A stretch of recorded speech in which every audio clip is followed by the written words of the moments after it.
नमस्कार, मैं हूं आलोक और आप देख रहे हैं आलोक अड्डा। अगर अभी तक आपने मेरा चैनल वन आलोक जोशी सब्सक्राइब नहीं किया है तो उसको सब्सक्राइब करना ना भूलें और साथ में घंटी भी बजाते चलें। अब शुरू करते हैं आज की चर्चा। आज का आलोक अड्डा हम बात करेंगे राहुल गांधी पर। राहुल गांधी ने एक और इंटरव्यू ले लिया है। पहले उन्होंने रिजर्व बैंक के पूर्व गवर्नर रघुराम राजन का इंटरव्यू किया था। आज उन्होंने नोबेल प्राइज विजेता अर्थशास्त्री अभिजीत बनर्जी का इंटरव्यू ले लिया है।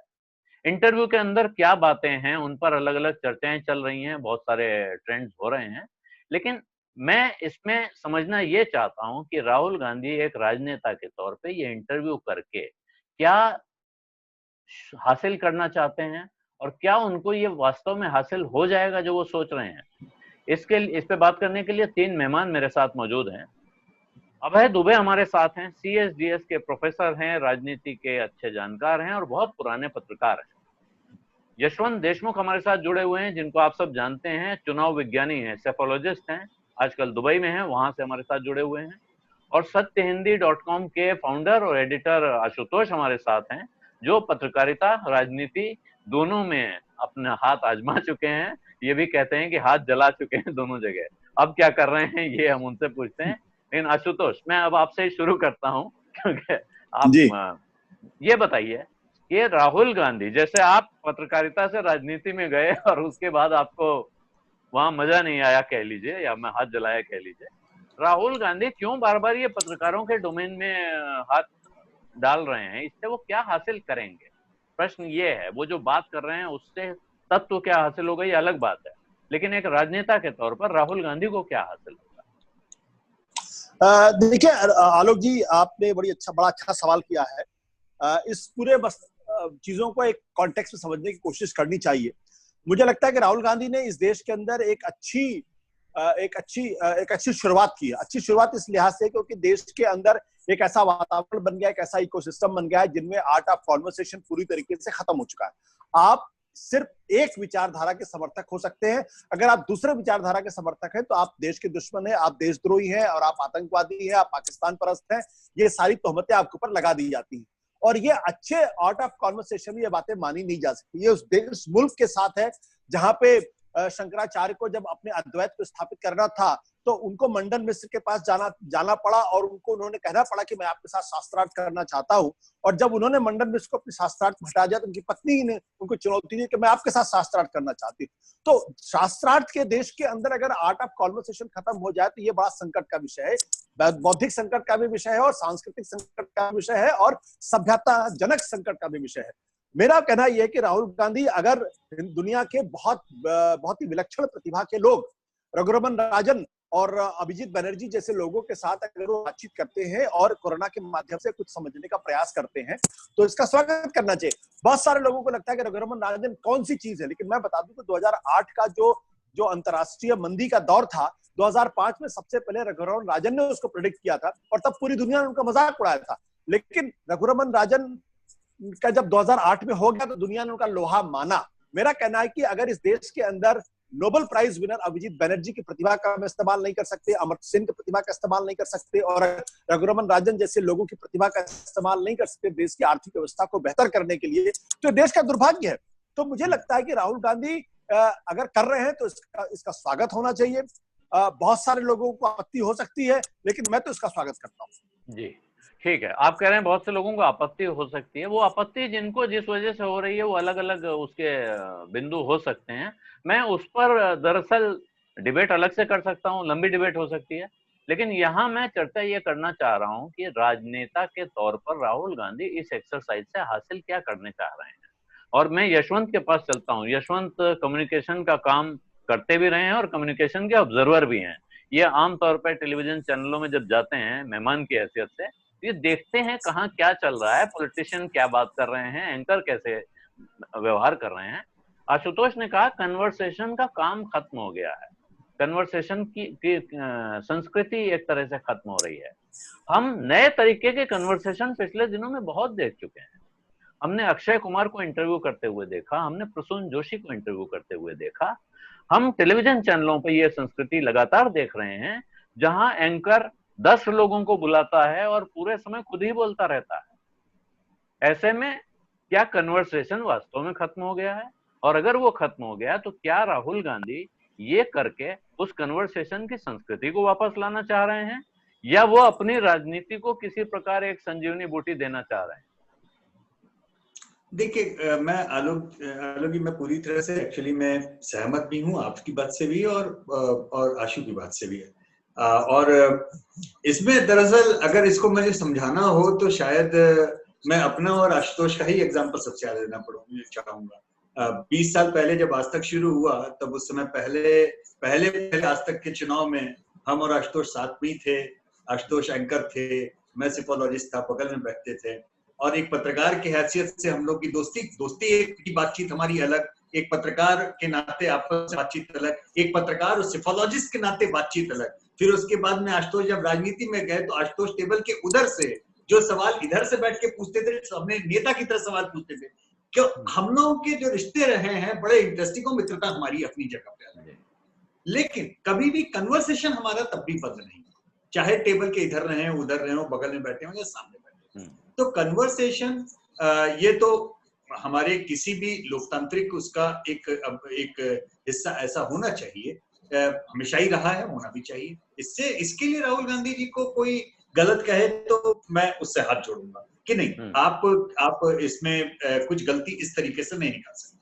हाँ, आप अगर पॉलिटिकल स्ट्रेटेजिस्ट के नाते आप मुझसे पूछेंगे कि इससे राहुल गांधी हासिल क्या करना चाहते हैं, तो ऑब्वियस सी बात है कि वो एक नेता हैं और वो नेतागिरी ही हासिल करना चाहते हैं। अंग्रेजी में एक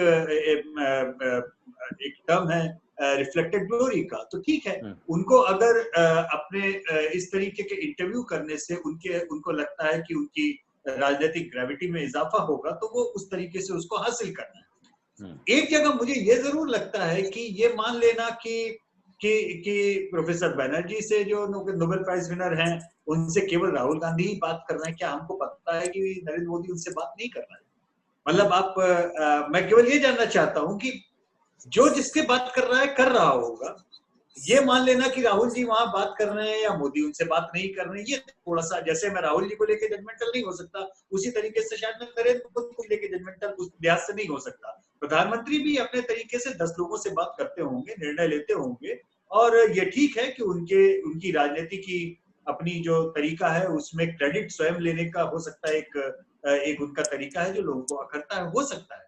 लेकिन प्रधानमंत्री भी शायद बात करते होंगे, करनी चाहिए।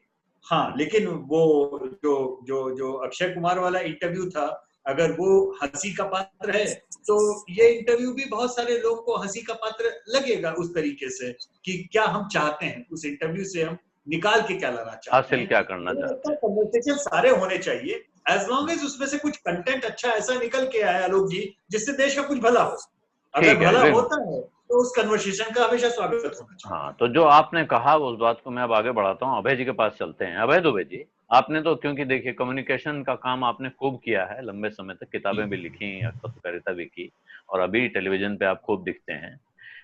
जो इंटरव्यू राहुल गांधी कर रहे हैं, ये इंटरव्यू ज्ञान प्राप्ति के लिए है, इस देश को ज्ञान देने के लिए है, इस सरकार को ज्ञान देने के लिए है, या ये जैसा यशवंत ने एक टर्म इस्तेमाल किया रिफ्लेक्टेड ग्लोरी, क्या ये दिखाने के लिए है कि मैं इन लोगों से बात कर रहा हूँ, राय मशवरा कर रहा हूँ, सलाह कर रहा हूँ, और क्या इससे राजनीति में उन्हें कुछ हासिल होने वाला है? आलोक जी, मैं इस पूरे प्रकरण को जो नई परिस्थिति है उसके आलोक में देखता हूँ। नई परिस्थिति यह है कि कोरोना की वजह से जो राजनीति है उसका द्वार पूरी तरीके से सब लोगों के लिए बंद हो गया। केवल 2 तरह के लोगों के लिए राजनीति का द्वार खुला हुआ है। नंबर 1, वो लोग जो सत्ता में है क्योंकि वो कोरोना के खिलाफ संघर्ष कर रहे हैं, उनके पास कार्यक्रम है, उनके पास नीतियां हैं, उनके पास संसाधन है, केवल उनके लिए खुला हुआ है, या विशेषज्ञों के लिए खुला हुआ है। वो विशेषज्ञ जो कि डॉक्टर हैं या अन्य किस्म के विशेषज्ञ हैं, वो टीवी पर आते हैं, अखबार में छपते हैं, उनकी बात लोग सुनते हैं ध्यान से। खासतौर से जो लोग विपक्ष के नेता हैं, उनके लिए राजनीति और राजनीतिक संवाद का द्वार पूरी तरीके से बंद हो चुका है। तो यही स्थिति है। अब सवाल यह है कि जो विपक्ष में है वो इस द्वार को कैसे खोले। उस द्वार के ऊपर तो नरेंद्र मोदी प्रधानमंत्री बैठे हुए हैं, या उस द्वार पर विभिन्न मुख्यमंत्री बैठे हुए हैं, विभिन्न पार्टियों के मुख्यमंत्री बैठे हुए हैं। विपक्ष का नेता इस द्वार को कैसे खोले? उसकी बात कोई सुनेगा नहीं, उसकी बात को गंभीरता से लेगा नहीं। इसलिए विशेषज्ञों के जरिए, अब ये 2 विशेषज्ञ ऐसे हैं जिनका राहुल गांधी ने चुनाव किया है, रघुराम राजन और बनर्जी, प्रोफेसर बनर्जी। ये दोनों भारत सरकार के जो आलोचनात्मक दृष्टिकोण है उसके लिए जाने जाते हैं। इसलिए राहुल गांधी इनके साथ साक्षात्कार ले रहे हैं और उन साक्षात्कार के जरिए सरकार के ऊपर एक दबाव पैदा हो रहा है कि भारतीय अर्थव्यवस्था की जो दुर्गति है उस दुर्गति से निकालने के लिए सरकार क्या काम कर रही है, क्या उसे करना चाहिए, क्या वो नहीं कर पा रही है, और उसमें राहुल गांधी अपनी भूमिका सामने लाना चाहते हैं। तो दोनों ही बातें, यशवंत जी ने कहा रिफ्लेक्टेड ग्लोरी है, वो भी बात सही है, और जो आशुतोष जी ने कहा है कि वो एक आर्ट ऑफ कन्वर्सेशन का क्षय हो गया है, वो भी बात सही है। लेकिन ये इस मौजूदा विशिष्ट परिस्थिति की देन है। मैं कहूंगा राहुल गांधी की एक ऐसी युक्ति है जिसका हम सब लोगों को स्वागत करना चाहिए कि दो ऐसे व्यक्तियों से बात कर रहे हैं जिनकी बात के अंदर दम है, जिनकी बात का आप यूं ही खंडन नहीं कर सकते कि वो गद्दार है या वो देशभक्त नहीं है या वो सरकार के पक्ष में नहीं खड़े हुए। आज की स्थिति है टीवी पर या अखबार में कहीं भी आप किसी भी बात की, लॉकडाउन से संबंधित किसी भी नीति की आलोचना करें, फौरन टीवी का एंकर आपसे पूछता है कि भाई आप सरकार के साथ क्यों नहीं खड़े हुए? ये तो मौका आलोचना करने का नहीं है, ये मौका तो सरकार के पीछे लाइन लगा के खड़े हो जाने का मौका है। एक शब्द आप आलोचना का कहिए, केवल ये भी कहिए कि भाई आलोचना हम निंदा करने के लिए नहीं कर रहे हैं, हम तो इसलिए आलोचना कर रहे हैं ताकि सरकार, अगर कोई पक्ष छूट गया है तो वो उसकी निगाह में आ जाए। लॉकडाउन यानी घरबंदी की नीति की आलोचना करना इस वक्त लगभग असंभव हो गया है। ऐसी स्थिति है, और ये केवल भारत में ही नहीं, ये सारी दुनिया में स्थिति ही है। तो ऐसी स्थिति में कि अगर कोई व्यक्ति दो बहुत ही महत्वपूर्ण जाने माने विशेषज्ञों के जरिए सरकार और नीति निर्माताओं का दरवाजा जोर जोर से खटखटा रहा है, तो ये एक बेहतरीन युक्ति है और इसको हमें ध्यान से देखना चाहिए। एक राजनीतिक समीक्षक के तौर पर देखना चाहिए कि इसके क्या नतीजे निकलेंगे। तो ये आपने सवाल पूछा कि इसके क्या नतीजे निकलेंगे, ये हमें देखना चाहिए, लेकिन मैं अब आपसे एक कल्पना करने को कह रहा हूँ कि आपकी नजर में क्या नतीजे निकलेंगे? आपको क्या उम्मीद है कि इससे कोई नतीजे निकलेंगे? सरकार की तरफ से आपको उम्मीद है कि वो सुनेगी, जो दरवाजा खटखटाया जा रहा है उसे खोलेगी? और क्या पब्लिक को ये इसी रूप में दिख रहा है जैसे आप कह रहे हैं कि राहुल गांधी विद्वानों को लेकर आए हैं और उनके साथ सरकार की नींद खोलने की कोशिश कर रहे हैं? देखिए, पब्लिक को क्या दिख रहा है ये जानने की मेरे पास कोई तरीका नहीं। मैं नहीं जानता कि जनता क्या समझ रही है। मेरा मानना है कि जनता का मीडिया के जरिए सरकार के साथ बहुत अच्छा कम्युनिकेशन है। सरकार जो कहती है या सरकार के समर्थक विद्वान या विशेषज्ञ या मीडिया के एंकर जो कहते हैं वो जनता तक अच्छी तरह पहुंच रहा है और जनता उससे अच्छी तरीके से समझ रही है। इतना मेरे सामने स्पष्ट है। जहां तक सवाल होता है राहुल गांधी, मैं कहूंगा जिस मुकाम पे उन्होंने ये गतिविधि शुरू की है उस मुकाम को देखना चाहिए। ये मुकाम है लॉकडाउन के खुलने का। यानी लॉकडाउन को जनता ने दुनिया के सबसे बड़े लॉकडाउन को और सबसे कड़े लॉकडाउन को, यूरोपीय लॉकडाउन से भी भारत का लॉकडाउन कड़ा हो सकता है, कामयाब कर दिया है भारत की जनता ने। कैसे भी कामयाब किया हो, किसी के भी प्रभाव में कामयाब किया हो, लेकिन ये लॉकडाउन कुछ एक मामूली अपवादों के अलावा पूरी तरीके से कामयाब है। लेकिन अब गेंद पूरी तरीके से सरकार के पाले में है। सरकार को 15 दिन से लेकर 1 महीने के अंदर इस लॉकडाउन को पूरी तरह खोल देना है, वरना गरीब मजदूर से लेकर खुद सरकार तक का कबाड़ा हो जाएगा। सरकार की आमदनी में भी हजारों करोड़ रुपए की गिरावट आई है। जो दारू के ठेके खुले हैं वो इस बात का सबसे बड़ा प्रमाण है।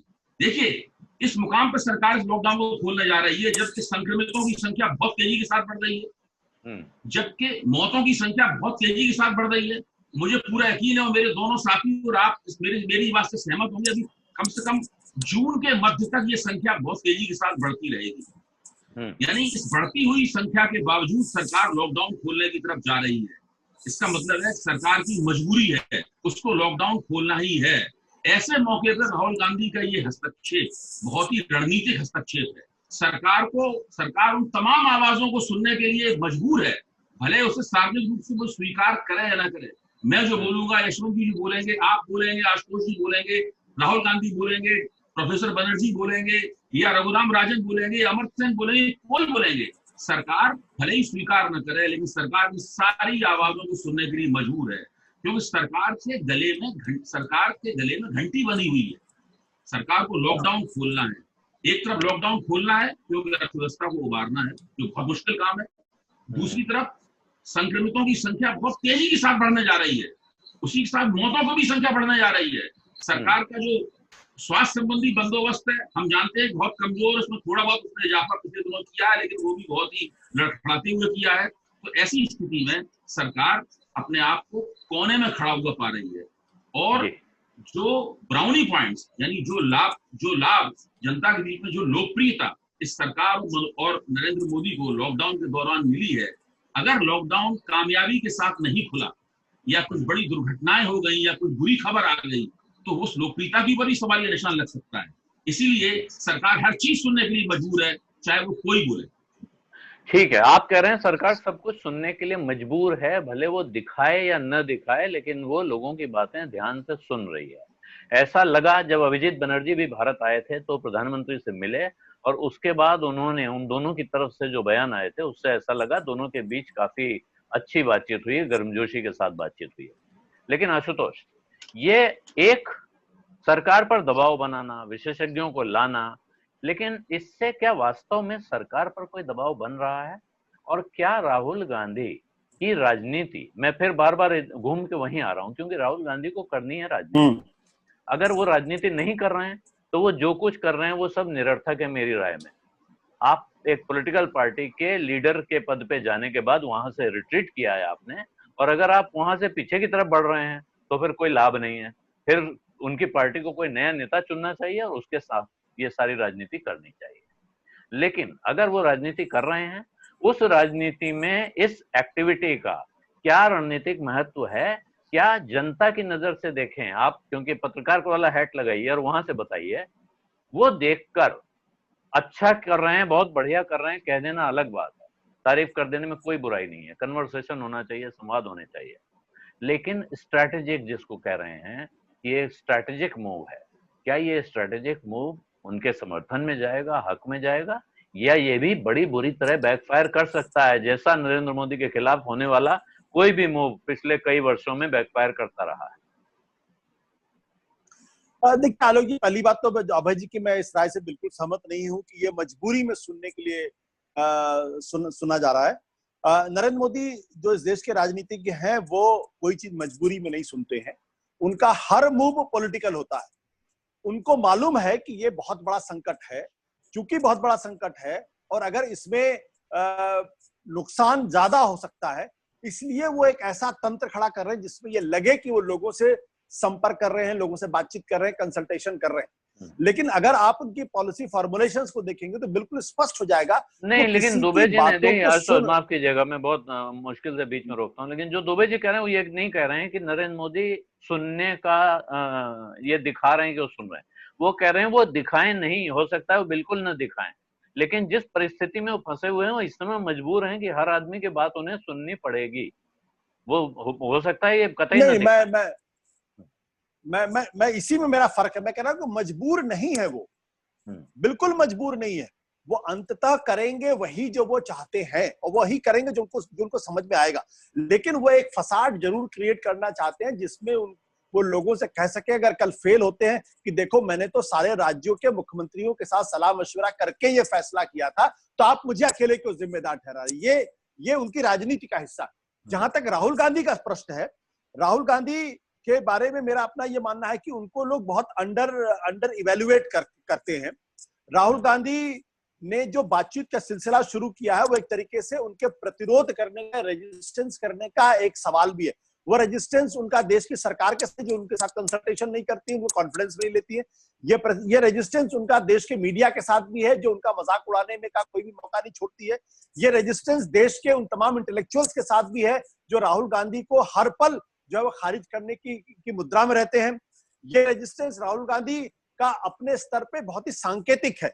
मेरा सवाल बहुत स्पष्ट, मेरा कहना है कि ये देश का दुर्भाग्य है कि भले ही रघुरमन राजन की राजनीतिक शैली को या उनकी विद्वता को या आलोचनात्मकता को देश की सरकार पसंद न करे, लेकिन रघुरमन राजन के साथ अगर हम कंसल्टेशन देश की सरकार नहीं कर रही है या अभिजीत बनर्जी के साथ नहीं कर रही, तो देश का दुर्भाग्य है। मैं एक छोटा सा उदाहरण दूंगा और अभिजीत शायद इस बात को बेहतर तरीके समझेंगे कि जब 1917 के अंदर लेनिन, जब रूसी क्रांति हुई, तो उसके बाद लेनिन के सामने सबसे बड़ा सवाल इस बात को लेकर यह था कि इलेक्ट्रिफिकेशन यूरोप का, सोवियत यूनियन का कैसे किया जाए। जब उनको पता चला तो पता चला कि एक ऐसा इंजीनियर है, लेकिन वो इंजीनियर कम्युनिस्ट नहीं था, बल्कि वो हार्डकोर जारशाही का था। तो लोगों ने कहा कि लेनिन कामरेड इसको कैसे ला सकते हैं। लेनिन ने कहा कि अगर वो इलेक्ट्रिफिकेशन का काम करेगा तो सोवियत यूनियन के लिए करेगा, मेरे लिए तो करेगा नहीं। तो अगर वो जारशाही से है या फिर वो कम्युनिस्ट से क्या फर्क पड़ता है, लेट हिम कंट्री। आज की तारीख में नरेंद्र मोदी जी को रघुरामन राजन से बात करनी चाहिए, अभिजीत बनर्जी से बात करनी चाहिए कि ये लोग जो बातचीत करेंगे वो भारत के लिए बात करेंगे, वो अमेरिका के लिए बात नहीं करेंगे। दुर्भाग्य की बात यह है कि हम विचारधाराओं के इस दौर में ऐसे मोड़ पर खड़े हो गए हैं जहां या तो हम उनके साथ या उनके खिलाफ है, और लोकतंत्र का इसमें कोई मतलब नहीं।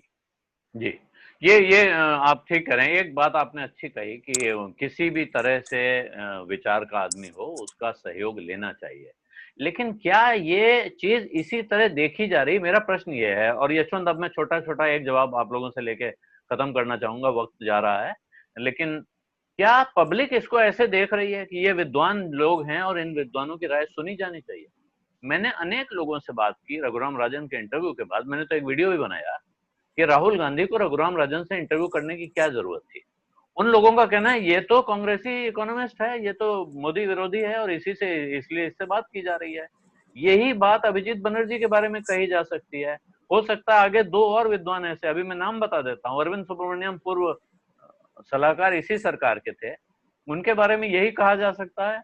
उर्जित पटेल नरेंद्र मोदी के चुने हुए आरबीआई गवर्नर थे, उनका भी इंटरव्यू कर लाइए, उनके बारे में भी यही कहा जा सकता है, तो मोदी से नाराज होकर गए हैं। प्रश्न ये है कि किसी भी एक्सरसाइज का कोई आदमी क्या गंभीरता से संज्ञान ले रहा है, जिसे कहते हैं कॉग्निजेंस ले रहा है? यशवंत जी। आलोक जी, आप ये सवाल पूछ रहे थे तो मैंने अपने आप से खुद से ये सवाल पूछा कि क्या मैंने ये इंटरव्यू देखा राहुल गांधी ने जो लिया? जवाब था नहीं। मैं खुद से सवाल पूछ रहा था कि मैंने क्यों नहीं देखा और मैं क्या देखना चाहूंगा। अब मैं निहायत ही एक दर्शक की हैसियत से आपसे कह रहा हूँ ये बात। मैं क्यों चाहूंगा कि राहुल गांधी इंटरव्यू ले रहे हैं रघुराम राजन का या प्रोफेसर बनर्जी का, तो मैं उनके बहुत अच्छे इंटरव्यू बहुत ज्यादा जानकार लोग बहुत बढ़िया लगातार देते रहते हैं और मैं पढ़ता रहता हूँ। राहुल गांधी उनका इंटरव्यू लेंगे तो ऐसा क्या चमत्कार हो जाएगा कि मैं वो उनका इंटरव्यू देखूं? मुझे कोई इंटरेस्ट नहीं है, मैं सच बता रहा हूँ। मैंने नहीं देखा है और मेरे देखने में भी कोई इंटरेस्ट नहीं। हाँ, अगर राहुल गांधी 10 मिनट का इंटरव्यू भूपेश बघेल का ले रहे होते और वो उनसे पूछते कि कौन सी ऐसी 3 बातें आपने की हैं जो आपको लगता है देश के बाकी मुख्यमंत्रियों को फॉलो करनी चाहिए, और बाकी मुख्यमंत्रियों में से किसी की भी ऐसी 3 बातें आपको क्या अच्छी लगी जो आपको लगता है छत्तीसगढ़ में आपको फॉलो करनी चाहिए, यकीन मानिए मैं बैठ के 10 मिनट नहीं, मैं 1 घंटा वो इंटरव्यू देखूंगा। ठीक है, तो आपने तो एक नया आइडिया दे दिया, आपने अगला आइडिया दे दिया राहुल गांधी को। और उनकी सक्सेस स्टोरीज के बारे में बता रहे होते या उनसे जान रहे होते क्या बेहतर किया जा सकता है। सवाल ये हम किसको सेलिब्रेट कर रहे हैं और किससे हम सीखना और जानना चाहते हैं। राहुल गांधी अगर कांग्रेस के भूतपूर्व प्रेसिडेंट और आने वाले प्रेसिडेंट किसी भी लिहाज से अगर ये बातें अपने ही मुख्यमंत्रियों को सेलिब्रेट करते हुए उनकी सक्सेस स्टोरीज, उनकी सक्सेसफुल पॉलिसीज के बारे में देश को बता रहे होते और दूसरे मुख्यमंत्रियों से अच्छी चीजें सीख करके अपने मुख्यमंत्रियों को अगर सूचना दे रहे होते कि देखिए उड़ीसा के मुख्यमंत्री ने बड़ा जबरदस्त एक काम किया कि उन्होंने जिस दिन महामारी की ये समस्या वाला पता लगा उस दिन 3 महीने की सैलरी सारे स्वास्थ्य कर्मियों को एडवांस में दे दी। जी, तो ये ठीक है। आपका कहने का मतलब है कि वो राजनीति के दायरे में, राजनीतिक कर्म के दायरे में चर्चा कर रहे होते हैं, जिसमें से सीखने को या आपको सीखने को कुछ मिलता। तो ये बहुत लोगों ने कहा कि हाँ, रघुराम राजन का इंटरव्यू तो बहुत से लोग, बहुत बड़े अच्छे पत्रकार उनका बड़ा अच्छा इंटरव्यू कर सकते थे। आशुतोष कुछ कहना चाहते हैं, लेकिन उन पर मैं अंत में जाऊंगा। अभय जी, ये जो बात कही अभी यशवंत ने, और ये मुझे इंटरेस्टिंग बात लग रही है, आप राजनीतिक कर्म के दायरे में जहां आप जो काम कर रहे हैं, क्योंकि पॉलिटिशियन का काम, जैसे मैंने फिर बार बार कह रहा हूं कि वो उनका काम पॉलिटिक्स करना है, वो पॉलिटिक्स करते हुए दिखेंगे तभी तो वो पॉलिटिशियन होंगे। हमारे यहाँ कहा जाता है कि जो पत्रकार दूसरों की जीवनी या जैसे बायोग्राफी टाइप के लेख लिखता है, मैं एक कॉलम लिखता था चर्चित चेहरे नाम का, मुझे एक मेरे मित्र ने कहा ये लिखते रहोगे तुम्हारी पहचान कभी नहीं बनेगी, क्योंकि यहाँ तुम दूसरों के बारे में लिख रहे हो। जब तुम अपने विचार लिखोगे तब तुम्हारी पहचान होगी, तुम दूसरे का परिचय देते रहोगे तुम्हारी पहचान नहीं बनेगी। क्या पॉलिटिक्स में ये बात बिल्कुल ऐसे ही लागू नहीं होती है? नहीं आलोक जी, इस तरह लागू नहीं होती है। ये बिल्कुल एक नई परिभाषा है कि पॉलिटिशियन का काम लगातार पॉलिटिक्स करते रहना है, या केवल राजनीति की चर्चा करते रहना है, और अगर वो कुछ करेगा तो वो एक तरह से वो अपने कर्तव्यों से च्युत होगा और एक अवैध किस्म की कार्रवाई करेगा। आप पहले जाइए, जवाहरलाल नेहरू या केवल हमेशा राजनीति की चर्चा करते रहते थे, क्या वो विद्वानों के साथ कोई चर्चा नहीं करते थे? राम मनोहर लोहिया क्या करते थे? नहीं, लेकिन क्या वो मुख्य रूप से वही करते हुए दिखते थे? प्रश्न ये है, क्या वो मुख्य रूप से वही करते थे? क्या राहुल गांधी कुछ और करते हुए दिख रहे हैं आपको? नहीं, मैं ये कह रहा हूँ कि राजनीति, अगर कोई राजनीति ऐसा कोई काम जो सीधे सीधे सत्ताधारियों से, मुख्यमंत्रियों से या मंत्रियों से या अफसरों से या चुनावी राजनीति से संबंधित नहीं करता है, तो हम लोग उसे उसके प्रति गैर हमदर्दी का रवैया अपनाएं, ये उचित नहीं है। मेरा निवेदन ये है कि असली मुद्दा ये नहीं है। असली मुद्दा ये है कि हमारे आलोचनात्मक विवेक को क्या हुआ, एक पत्रकार के तौर पर, एक साइकोलॉजिस्ट के तौर पर, एक समीक्षक के तौर पर, साहित्यकार के तौर पर हमने क्या अपना आलोचनात्मक विवेक उठाकर ताक पर रख दिया है? हर चीज का हम लोगों ने सरकारीकरण कर दिया है। मुख्यमंत्री क्या करेगा? जिसने शपथ ले ली है संविधान की, बस वही हमारा नायक है। इसके अलावा कुछ भी करना, कुछ भी देखना, किसी और जरिए सामाजिक जीवन में और राजनीतिक जीवन में प्रवेश करना हम लोगों को क्यों अखरता है? आखिरकार हो क्या गया है? हमारा आलोचनात्मक क्या घास चरने चला गया है? ये है असली मुद्दा। इस मुद्दे को हमें समझना चाहिए। ये बहुत, देखिए, पहली बार भारत की राजनीति में और नागरिक जीवन में एक नई प्रवृत्ति पैदा हुई है कि तमाम सारे मीडिया समीक्षक, एंकर और पत्रकार विपक्ष के पीछे सुपारी लिए घूम रहे हैं। ऐसा पहले कभी नहीं था। एक पत्रकार के तौर पर मेरा प्रशिक्षण सरकार के आलोचक के तौर पर हुआ है, कोई भी सरकार हो। जी, लेकिन आज मैं माफ कीजिएगा अभय जी, अब रोकना पड़ेगा क्योंकि समय बिल्कुल जा रहा है। लेकिन ये बिल्कुल आपने पर्टिनेंट बात की कि हम पत्रकार के तौर पर सरकार की आलोचना जैसे ही करते हैं वैसे ही हमला होने लगता है, एक पूरी सेना टूट पड़ती है। आशुतोष, आपका कंक्लूडिंग कमेंट। नहीं, ये जो लोग कूद पड़ते हैं, दरअसल ये अनपढ़ लोग हैं, जाहिल लोग हैं, और ये संपादक से पदों पर पहुंच गए हैं और उनको भविष्य ने या मौका मिल गया है टीवी चैनल पर आकर कुछ भी बहस करने का। मैं आपको बता दूं कि दुनिया की कोई भी क्रांति उन्हीं लोगों के द्वारा हुई है जो बेहद पढ़े लिखे लोग थे। लेनिन बहुत पढ़े लिखे आदमी थे। लेनिन को छोटे मोटे आदमी नहीं, जवाहरलाल नेहरू जिन्होंने देश के अंदर लोकतांत्रिक क्रांति की है या लोकतांत्रिक व्यवस्था स्थापित की है, आप उनका भारत एक खोज पढ़ लीजिए, डिस्कवरी ऑफ इंडिया, आप चमत्कृत रह जाएंगे। या जो उन्होंने दिनकर की जो किताब है कि भारतीय संस्कृति के 4 अध्याय, जिसका उन्होंने प्रकथन लिखा है, आप पढ़ के चमत्कृत रह जाएंगे। आप महात्मा गांधी जो 1909 में जो उन्होंने हिंदू स्वराज नामक पुस्तक लिखी है, आप उसको पढ़ के आपको लगेगा कि क्या दृष्टि, क्या पढ़े लिखे आदमी थे। और यहां तक मैं तो सावरकर के बारे में कहता हूं, सावरकर इतने बड़े हिंदुत्व के नेता इसलिए बने क्योंकि सावरकर ने 1857 की लड़ाई का पूरा बिल्कुल एक वैकल्पिक इतिहास लिख दिया लोगों के सामने। और तो आज की तारीख की दिक्कत क्या है कि इस देश का नेतृत्व ऐसे लोगों के हाथ में है जो बिल्कुल पढ़े लिखे नहीं है। इस देश का टेलीविजन चैनल ऐसे लोगों के हाथ में जिनका पढ़ने लिखने से कोई लेना देना नहीं है। ऐसे लोग संपादक और एंकर बनके जिनका पढ़ने लिखने से कोई लेना देना नहीं है। इसलिए जब कोई आदमी कहीं कोई बातचीत करता है तो लोगों को लगता है ये क्या बात कर रहा। मैं थोड़ी कभी बात कर रहा हूं आलोक, लेकिन हकीकत आज की तारीख में ये है, मुझे लगता है कि इस देश का दुर्भाग्य है कि हम अभिजीत बैनर्जी, अमर्त्य सेन, रघुरमन राजन की आलोचनात्मक दृष्टि का भी फायदा देश के लिए नहीं ले पा रहे हैं और उनको कह देते हैं ये तो कांग्रेसी है। समय बिल्कुल खत्म हो गया आशुतोष, इसलिए मुझे आपको यहाँ रोकना पड़ रहा है। आप हालांकि बात आगे करना चाह रहे थे कुछ, लेकिन ये बात सही है कि जिन लोगों के बारे में हमें, और कोई कांग्रेसी हो, कोई भारतीय जनता पार्टी का हो, कोई कम्युनिस्ट हो, इससे क्या फर्क पड़ता है। अगर आज की तारीख में देश को आवश्यकता है उस जानकारी की, उस ज्ञान की जो उस व्यक्ति के पास है, तो उसे हासिल किया जाना चाहिए। ये माओ की कहावत है, बहुत मशहूर किस्सा सुनाया जाता है माओ के बारे में कि रुपए पैसे के बारे में बात हुई, ब्लैक मनी व्हाइट मनी। उन्होंने कहा कि मुझे इस बात से क्या फर्क पड़ता है कि बिल्ली काली है या सफेद, जब तक कि वो चूहे पकड़ती है। तो चूहा पकड़ना इस वक्त जरूरत है। इस वक्त जरूरत है इकोनॉमी को कोरोना के संकट से मुक्ति दिलाने की, और उसमें जो जानकार हैं उनका सहयोग लिया जाना चाहिए, दुनिया में कोने कोने से ढूंढ के लाए जाने चाहिए, इसमें तो कोई शक नहीं है। राहुल गांधी क्या इसके बहाने अपनी राजनीति चला रहे हैं? क्या राहुल गांधी इस राजनीति को चलाने में सफल होंगे?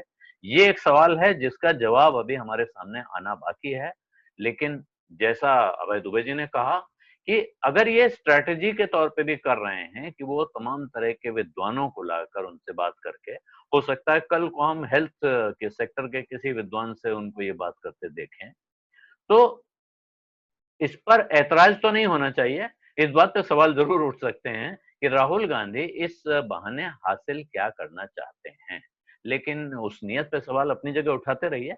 लेकिन जो इन बातों के अंदर जो तत्व निकल के आ रहा है, उस तत्व का लाभ अगर हम देश के लिए उठा सकेंगे तो ये सबके लिए लाभदायक होगा, जो सरकार में है उनके लिए भी और जो सरकार में नहीं है उनके लिए भी। आज यहीं इजाजत दीजिए और एक आग्रह अंत में और करूंगा, अगर अभी तक आपने मेरा यूट्यूब चैनल वन आलोक जोशी सब्सक्राइब नहीं किया है तो उसे सब्सक्राइब करना ना भूलें। इस वीडियो के लिंक अपने मित्रों परिचितों के साथ जितने ज्यादा से ज्यादा शेयर कर सकते हैं शेयर करें और अपना ख्याल रखिए। घर से बाहर मत निकलिए। लॉकडाउन रिलैक्स हुआ है, कुछ जगह खुल रहा है, लेकिन यही वो वक्त है जब आपको सावधानी की सबसे ज्यादा जरूरत है। और किसी जरूरतमंद की मदद करने का कोई मौका आपके सामने आता है तो उसका इस्तेमाल कीजिए। लोगों की मदद करने में पीछे मत हटिए। धन्यवाद। नमस्कार।